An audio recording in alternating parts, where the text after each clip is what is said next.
आजकल cricket match चल रहा है दोस्तों, तो क्रिकेट की कई कहानियां मन में तैर रही हैं। और जिन लोगों को क्रिकेट से प्रेम है वो तो कई कहानियां जानते होंगे, लेकिन जिन्हें नहीं भी है क्रिकेट के प्रति वो लगाव, उनके लिए भी कई कहानियां किसी अजूबे से कम नहीं है। 1983 के कालखंड को याद कीजिए। वर्ल्ड कप का मैच चल रहा था और टीम इंडिया की बहुत बुरी हालत थी। जितना तो छोड़ दीजिए वर्ल्ड कप, ये भी कि टीम इंडिया अच्छा करेगी इस पर भी संदेह था। और तभी एक मैच में जब बहुत बुरी स्थिति थी, भारतीय कप्तान कपिल देव ने आगे बढ़कर जिस तरीके का खेल दिखाया, जिस तरीके से मैच को छीनकर हार के मुंह से निकालकर जीत की ओर ले गए, पूरी टीम का मोराल ही बदल गया, पूरी टीम का उत्साह बदल गया दोस्तों। और आखिरकार टीम इंडिया जीत कर ही लौटी। और उसके बाद धोनी का युग आया। आपको पता है धोनी का कालखंड कैसा रहा। सभी खिलाड़ियों में वो ताकत फूंक दी, भर दी, सभी खिलाड़ी अच्छा खेलने लगे। लेकिन याद कीजिए वर्ल्ड कप फाइनल का मैच, जब बहुत बड़े स्कोर का पीछा करना था और ऐसा लगा कि टॉप बल्लेबाजी बिखर गई है, तो वो फ्रंट फुट पर उतरे और खुद खेलने के लिए उतरे और उस सबसे विशाल स्कोर का पीछा करते हुए आखिरी बॉल पर दोस्तों छक्के जड़कर उन्होंने जीत दिलाई। तो ये तो कहानी है दोस्तों क्रिकेट की। लेकिन यही कहानी अगर आप देखें भारत की राजनीति में, भारत की कूटनीति में, भारत के भीतर, हमें इंतजार ही करना पड़ता रहा हमेशा। कभी ऐसा देखा नहीं दोस्तों। लेकिन G20 के ये जो आयोजन हुए उसमें ऐसा ही करिश्मा देखने को मिला, जब प्रधानमंत्री मोदी ने उन असंभव से लगने वाले काम को संभव कर दिखाया। जो चीजें बिल्कुल अविश्वसनीय नजर आ रही थी, वो सारी चीजें एक एक करके होती चली गई। और आखिरी बॉल पर तो हम सब जानते हैं ना कि प्रधानमंत्री मोदी ने कैसे छक्का मारा। तो आज की कहानी दोस्तों इसी G20 से जुड़ी हुई। मैं दिखाऊंगा कि कैसे विदेशी मीडिया ने भारत के G20 के आयोजन को देखा और क्रिकेट से कैसे तुलना की। लेकिन मैं ये भी बताऊंगा कि जो राहुल गांधी जिस सपने को लेकर, जिस मकसद को लेकर विदेश पहुंचे थे, वो पूरी तरह धाराशायी हो गए। और ये भी मैं विदेशी मीडिया की नज़रों से ही दिखाऊंगा। और ये भी दिखाऊंगा कि राहुल गांधी का सपना भारत के भीतर भी टूट गया। आज यही डिकोड कर रहा हूं। साथियों नमस्कार, मैं हरिश्चंद्र बर्णवाल। G20 के भारत में आयोजन से पहले राहुल गांधी विदेश चले गए, यूरोप चले गए। और G20 खत्म होने के बाद उनको भारत लौटना है। लेकिन ये क्यों किया गया दोस्तों, इसके बारे में मैं आपको बता चुका हूं कि भारत के अंदर उन्हें लगा कि उनकी आवाज़ उन लोगों तक शायद नहीं पहुंचेगी, क्योंकि यहाँ इतना बड़ा आयोजन हो रहा है। तो उन्होंने एक ऐसे देश को चुना, विश्व के एक ऐसे स्थान को चुना जहां उनको लगा कि अगर वो मोदी सरकार की बुराई करेंगे, भारत के बारे में कुछ कहेंगे, तो वो बातें लोगों तक पहुंचेगी। लेकिन हुआ क्या, आप देखिए। पहले तो मैं ये दिखाता हूं कि राहुल गांधी गए तो किया क्या, वो तो मैं आपको बताया था, लेकिन आप कुछ रिपोर्ट देख लीजिए। Brussels, Rahul Gandhi meets European Union parliamentarians who were behind anti India resolution. बताया था आपको, ध्यान होगा कि वही काम करेंगे जो एंटी इंडिया स्टैंड लेते ना, उनसे मिलेंगे। आगे देखिए, Rahul Gandhi meets anti India politician, देख रहे हैं ना, ISI एसेट, वहां पर भी वही चीज है। मैं सिर्फ आपको रिपोर्ट 2-3 दिखा दे रहा हूं, फिर आगे बढ़ूंगा। Rahul Gandhi share stage with Hindu phobic author, ये भी देख लीजिए, जो हिंदू फोबिक है उससे मुलाकात की। मतलब जो भी भारत के अगेंस्ट में जो भी चीज़ें हो सकती हैं, भारतीयता के अगेंस्ट में, उन सारे लोगों से मुलाकात की। अब मैं आपको विदेशी मीडिया की खबर दिखाऊं कि कैसे इनकी सोच को करारा तमाचा लगा है, ये मैं आपको दिखाऊंगा विदेशी मीडिया की नज़र से। लेकिन पहले आप ये भी सुन लीजिए कि भारत के भीतर ही इनको बहुत बड़ी, मतलब जैसे ना विफलता हाथ लगी है। और ये जानने के लिए आपको मैं उन्हीं के नेता की एक चीज़ दिखा देता हूँ। शशि थरूर दिग्गज नेता है, देखिए, जब G20 शुरू हो रहा था ना, तो ये बुराई कर रहे थे, दिख रहे हैं ना कि न्यू दिल्ली डिक्लेरेशन कुछ होगा नहीं, पॉसिबिलिटी भी नहीं है। और जब ये हो गया तो जनाब तारीफ करने को मजबूर हो गए। तो उनका एक बयान पहले सुन लीजिए। ये जो शशि थरूर का बयान है ना, ये राहुल गांधी के लिए किसी झटके से कम नहीं है।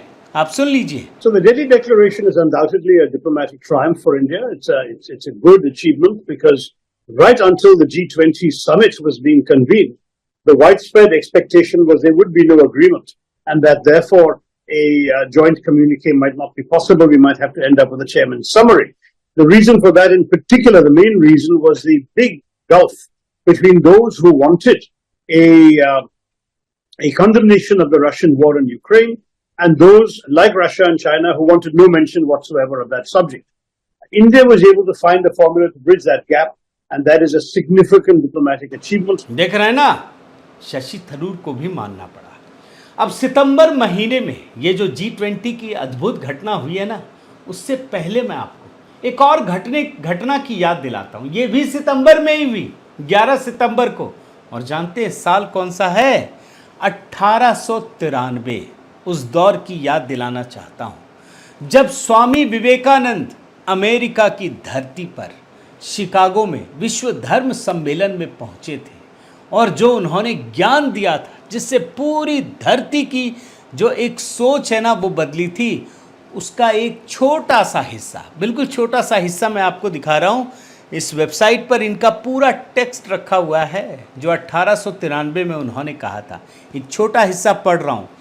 आई am proud to belong to a religion which has taught the world both tolerance and universal acceptance.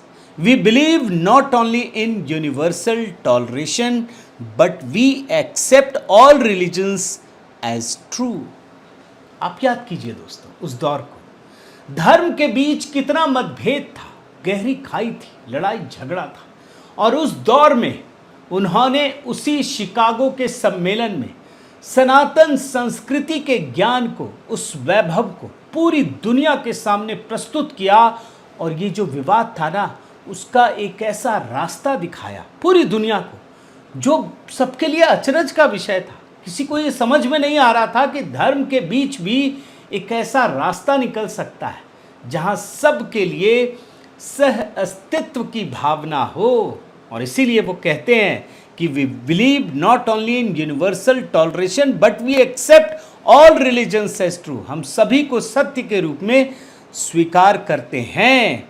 और याद रखिए दोस्तों, इसी प्रकार से G20 में आइए, इतना मतभेद, इतनी कूटनीति, इतना संघर्ष, और संघर्ष सिर्फ वैचारिक ही हो ऐसा नहीं है, ज़मीन पर भी हो रहा है संघर्ष। यही ना हकीकत है यूक्रेन युद्ध में। और उन परिस्थितियों के बीच में इसी 11 सितंबर की मैं रिपोर्ट दिखाऊंगा आपको।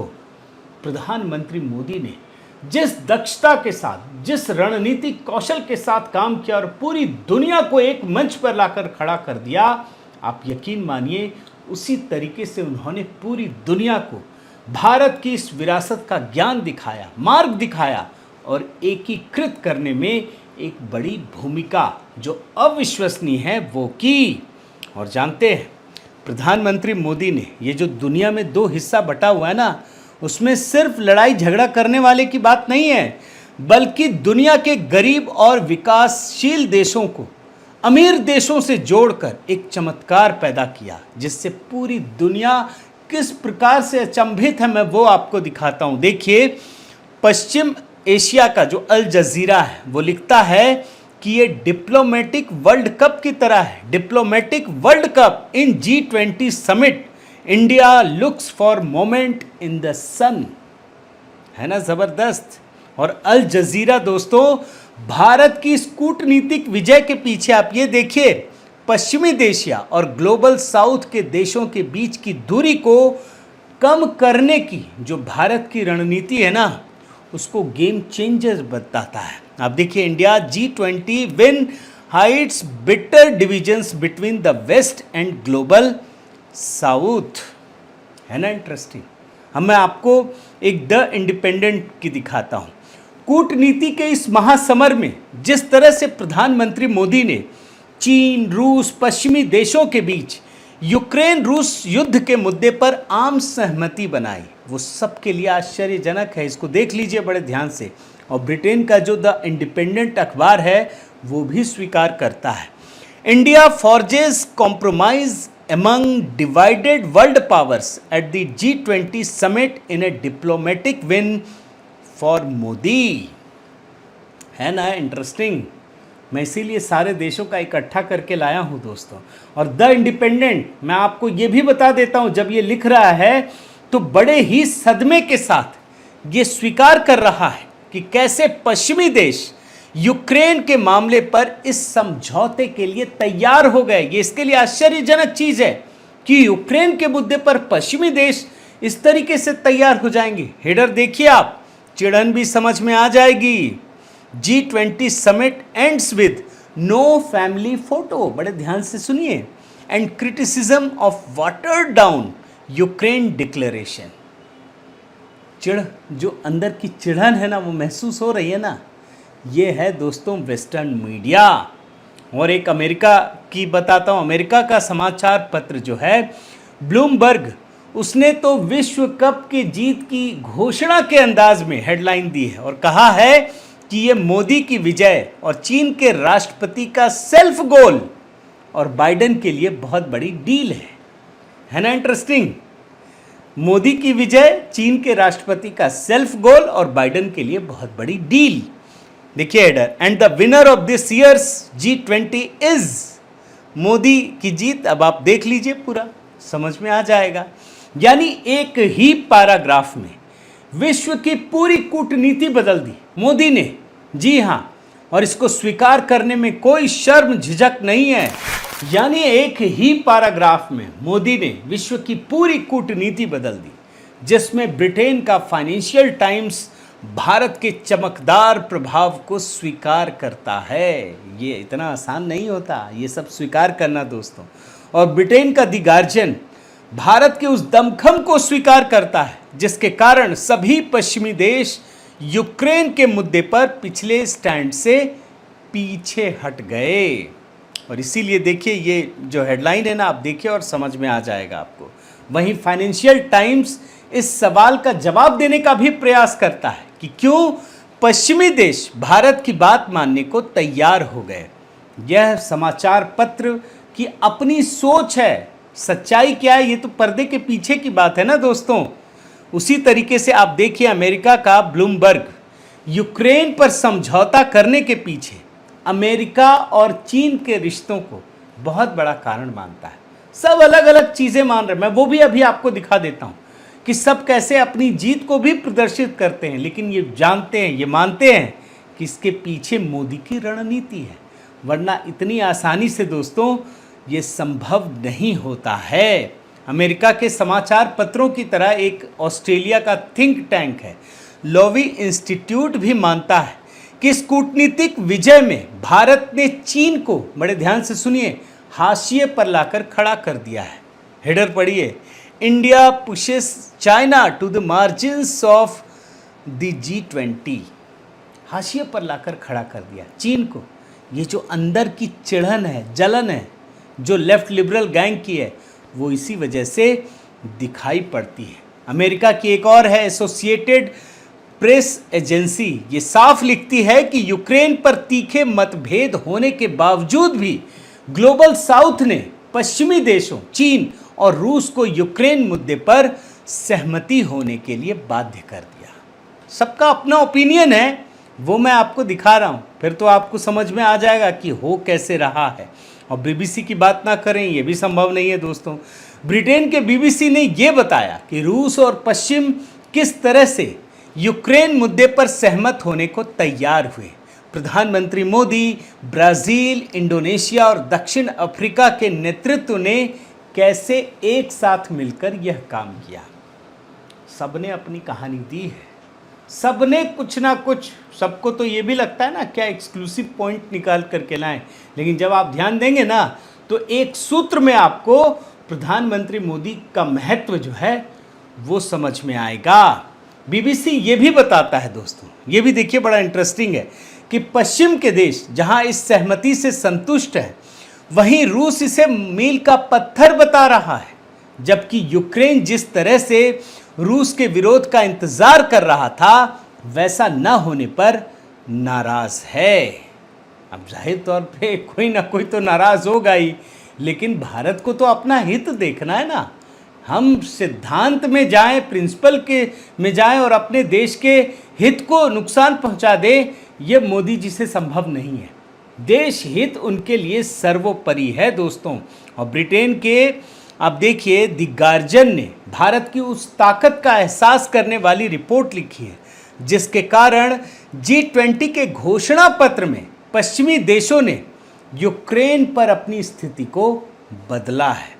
एक और आइए आप द गार्जियन के दिल्ली के G20 शिखर सम्मेलन में जिस तरह से प्रधानमंत्री मोदी कूटनीति से सभी को एक साथ लाए, उस पर द गार्जियन यह तो मानता है कि प्रधानमंत्री मोदी की छवि की चमक बढ़ी है, लेकिन इस डिक्लेरेशन से कुछ हासिल होगा ऐसा ये समाचार पत्र नहीं मानता है। ये नहीं मानता कि इससे कुछ होने वाला है, लेकिन द टाइम ये मानता है दोस्तों। द टाइम की बात बता रहा हूँ कि भारत और अमेरिका ने मिलकर G20 को चीन के राष्ट्रपति के न आने के बावजूद सफल बना दिया।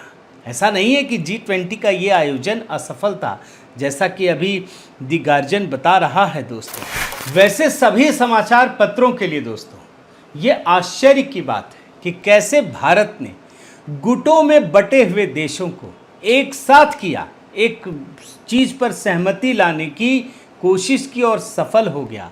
और इसीलिए सब ये जानना चाहते हैं। इसी सवाल का जवाब वॉशिंगटन पोस्ट भी अपने इस लेख में कर रहा है, जो पूरा पढ़ेंगे आप। अब मैं डिटेलिंग में इसलिए नहीं जा रहा क्योंकि बहुत बड़ा हो जाएगा। अमेरिका के समाचार पत्र न्यूयॉर्क टाइम्स ने लिखा है कि डिक्लेरेशन ने रूस की आलोचना तो नहीं की है, लेकिन यूक्रेन की मानव त्रासदी को स्वीकार किया है। अब आपको मैं न्यूयॉर्क टाइम्स का ये आर्टिकल दिखाता हूँ, देखिए। इससे आपको मोदी के दमखम का पता चलेगा। ये मानता है कि भारत के नेतृत्व के कारण डिक्लेरेशन में यूक्रेन युद्ध को लेकर नरम रुख लिया गया है।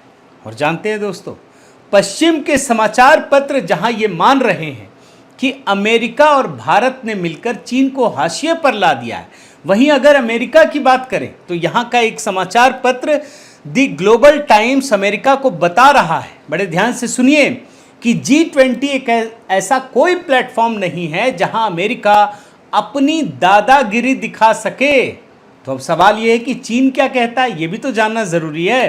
तो आप देखिए, चीन ये मान रहा है, ग्लोबल टाइम्स का दिखा रहा हूं आपको, कि भारत ने विश्व में बढ़ते हुए मतभेदों के बीच एकता का रास्ता निकाला है, लेकिन इसके लिए वो चीन के प्रधानमंत्री को भी क्रेडिट देने में पीछे नहीं है। यानी अगर पश्चिमी देशों के मीडिया ने दोस्तों, आप देखिए, यूक्रेन पर रूस के प्रति नरम रुख लगा है, पश्चिमी देशों के मीडिया पंडितों की बात बता रहा हूं, तो रूस के समाचार पत्र ये मान रहे हैं कि रूस ने G20 के घोषणा पत्र में अपने हितों की रक्षा की है ना। सबके लिए अपना अपना मसाला। और रूस ये भी मानता है दोस्तों कि ये शिखर सम्मेलन यूक्रेन मुद्दे के कारण असफल होने से बच गया। अब एक बात याद रखिए दोस्तों कि भारत ने मोदी के नेतृत्व में जिस प्रकार से न्यू दिल्ली डिक्लेरेशन को लेकर सबको आश्चर्यचकित कर दिया, उसी प्रकार से अपने सॉफ्ट पावर का भी इस्तेमाल किया और इसी से पूरी दुनिया को सम्मोहित कर लिया। और वो जो दृश्य था ना राजघाट वाला, यही सबसे महत्वपूर्ण दोस्तों दृश्य है। जिस प्रकार से प्रधानमंत्री मोदी ने सभी नेताओं को, दुनिया के हर दिग्गज राष्ट्राध्यक्ष को खादी की शॉल पहनाई, पूरी दुनिया अचरज भरी नज़रों से देखती रही। और जो मीडिया के लोग हैं ना, जो हर चीज़ में सवाल खड़े करते हैं, एकदम संदेह की दृष्टि से देखते हैं, वो खोजने लगे कि ये है क्या। लेकिन प्रधानमंत्री मोदी ने तो अपना काम कर दिया ना। अब ये तो निश्चित रूप से भारत की संस्कृति से जुड़ी हुई चीज़ है। तो प्रधानमंत्री मोदी किस प्रकार से अपने देश की मार्केटिंग करते हैं, ये भी एक बहुत बड़ी चीज़ है दोस्तों। और इसीलिए कभी मीडिया और राजनीति के लोग प्रधानमंत्री मोदी की विदेश नीति पर सवाल खड़ा करते थे और ये कहते थे कि प्रधानमंत्री मोदी के पास इन विषयों के बारे में जो समझ है उसे मात्र एक डाक टिकट के पीछे लिखा जा सकता है। लेकिन प्रधानमंत्री मोदी ने जिस प्रकार से G20 के आयोजन में भारत के दमखम को दिखाया, वो निश्चित रूप से हो सकता है लोगों को लगे कि ये तो हो गया, बस एक इवेंट था, हो गया। लेकिन नहीं दोस्तों, जब भी इतिहास लिखा जाएगा और जब तथ्य इससे जुड़े सामने आएंगे, तब पता चलेगा कि ये भारत के इतिहास की एक बहुत बड़ी घटना के रूप में दर्ज होने जा रही है और इसका एक बहुत ही दीर्घकालीन असर पूरी दुनिया पर पड़ेगा। बहुत बहुत धन्यवाद। आपसे निवेदन है साथियों कि आप मेरे इस चैनल को ज़रूर सब्सक्राइब कीजिए, लाइक कीजिए, शेयर कीजिए, कमेंट कीजिए और इस बेल आइकन को प्रेस करना मत भूलिएगा। नमस्कार।